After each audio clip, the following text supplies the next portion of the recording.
ફૂલછાપમાં એક પ્રસંગ આવ્યો હતો, વાત આવી હતી. ગણાત્રાભાઈ કરીને એક લેખક પત્રકાર હરદેવભાઈ, એને એમ લખ્યું કે હું ને હેમુ ગઢવી જ્યારે શિહોર પ્રોગ્રામમાં ગયા, હું પણ એની સાથે ગયો હતો. એટલે હેમુ ગઢવી હાલડાથી માંડી અને લોકગીતથી માંડી અને ઘણા ગીતો ગાયા હેમભાઈ. અને હવાર પડ્યું ત્યારે હેમભાઈ એટલું કીધું કે ગણાત્રાભાઈ આ બાજુ આવ્યા છીએ તો આપણે થોડુંક વિસલ નો આવે વોલ્યુમ આવે એવું કરો. આપણે આ બાજુ આવ્યા છીએ તો બેન ને મળતા જાય. ગણાત્રાભાઈ ને ખબર હતી કે હેમુ ગઢવીના બેન કોઈ આ ગામમાં હારે નથી, આજુબાજુમાં નથી, પણ કદાચ કોક ફૂઈની દીકરી, મામાની દીકરી, કાકાની દીકરી હોય તો ભલે એમ ભાઈ. અને ત્યાંથી સાહેબ હવાર પ્રોગ્રામ આપી અને હવાર બસમાં બેઠા અને ઢસા આવ્યા ત્યારે ગણાત્રાભાઈ કીધું આવી ગયું બેન નું ગામ હેમુભાઈ? તો કે ના, હજી અહીંથી એક બીજી બસ લેવી પડશે. ત્યાંથી એક ગામડાની બીજી બસ પકડી અને પંખેના માળા જેવું ગામડું આવ્યું. ગામના પાદરમાં ઉતરીને હેમુ ગઢવી એટલું કીધું કે ધનીબેન ક્યાં રહે છે? હે કે ધનીબેન? એટલે કીધું કોણ ધનીબેન? એમાં એક જણે કીધું કે ભાઈ 12 ગામથી અમારી ત્યાં ધનીબેન રહેવા આવ્યા છે. તો હા, એ ક્યાં? તો કે પરવાડીએ રહે છે. છોકરા જા મહેમાનને ધનીબેનને ઘરે મૂકી આવી. આગળ ઈ છોકરો ગણાત્રાભાઈ કે એની વાહ હું હેમુ ગઢવી પરવાડે એક જૂનું મકાન આવ્યું છે, સાજેલું ઝૂંપડું, ગારવાળી ઓહરી, છોકરા રમે, માં કઈક હંજવારી વારે, છોકરાએ હળી કાઢી માં મહેમાન આવ્યા. એટલે બાઈ બારી નીકળી, આમ ખાટલો પાથરો, બોદડું નાખ્યું, મહા મુસીબતે 2-3 પૈસા લઈને દૂધ લાવીને ચા પીધી.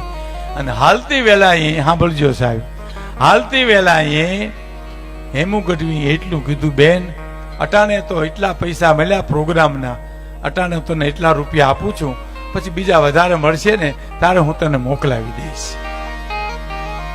આમ કહી અને હાલતા થયા. એટલે ગણાત્રાભાઈ કે હું મૂંઝાણો કે આ કોઈ એનું હોગું નથી ને આમ કેમ?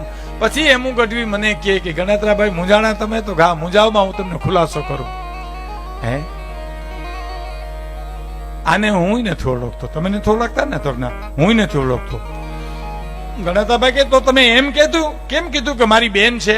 એ હું તમને સમજાવું કે મારા રેડિયો પર લોકગીતો સાંભળી અને બાઈ ને ભાઈ નહીં ને, એટલે છોકરા પૂછે કે માં કોણ ગાય? તો તારા હેમુ મામા ગાય છે. હે તારા હેમુ મામા મારા લોકગીતો સાંભળીને મને ભાઈ કરેલો. અને છોકરા પૂછે બા કોણ ગાય? તો તારા હેમુ મામા ગાય છે.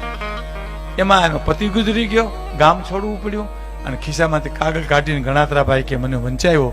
ત્રાંગા બાંગા અક્ષરમાં છોકરે કાગળ લખ્યો કે હેમુ મામાને માલુમ થાય કે મારા પિતાશ્રી ગુજરી ગયા છે, મારી માં મજૂરી કરે, અમારા ઘરમાં કાંઈ છે નહીં, દવા લેવાના પૈસા, કંઈક થોડી ઘણી મદદ મોકલજો ને. એટલે અટાણે પ્રોગ્રામ મળ્યો, મને પૈસા મળ્યા, હું ઈ છોકરાનો મામો થયો, મેં એને પૈસા આપ્યા. હવે તું મારો મામો થઈ જાય, રાજકોટ સુધી ટિકિટ લઈ લે આપણા બેયની, એટલે આપણે રાજકોટ ભેલા થઈ જાય.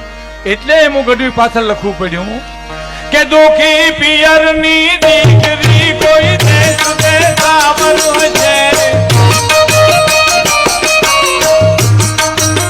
આપતા સર્વાસના પી જીવન પર સેતી હશે.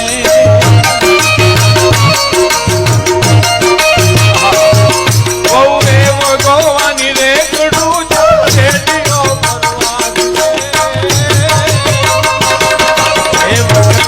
ગુજરાત ને મારો યાદ ને